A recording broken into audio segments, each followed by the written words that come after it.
আগে, হিসাবের আগে। তুমি কি কখনো থেমে ভেবেছ এই জীবনটা কোথায় যাচ্ছে?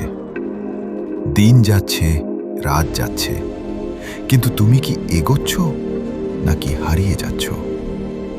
যে দুনিয়াকে তুমি আঁকড়ে ধরেছ, একদিন সেটাই তোমাকে ছেড়ে দেবে।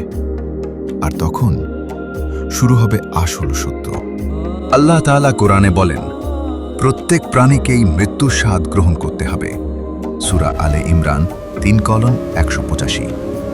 আরও বলেন, এই দুনিয়ার জীবন তো শুধু ধোঁকার সামগ্রী। সূরা হাদিদ।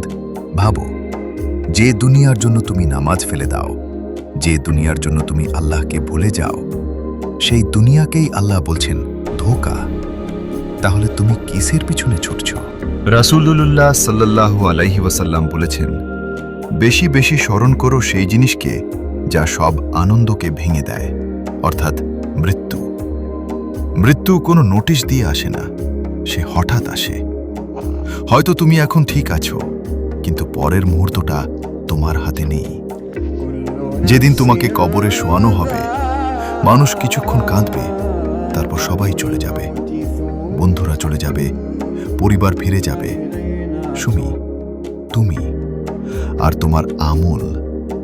রাসূল সাল্লাল্লাহু আলাইহি ওয়াসাল্লাম বলেছেন, কবর আখিরাতের প্রথম ঘাঁটি।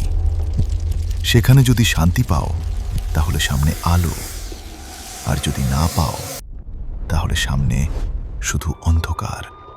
আল্লাহ বলেন, সেদিন মানুষ পালাবে তার ভাইতে, তার মা বাবা থেকেও।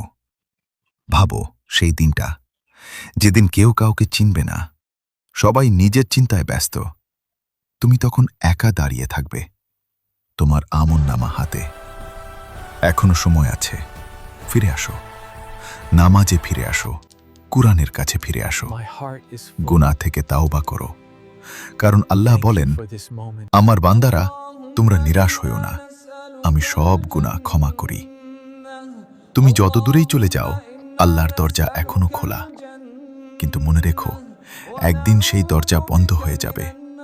তার আগেই ফিরে আসো, কারণ যেদিন তোমাকে মাটির নিচে রাখা হবে, সেদিন আর কিছুই তোমার সাথে যাবে না, শুধু তোমার ঈমান আর তোমার আমল।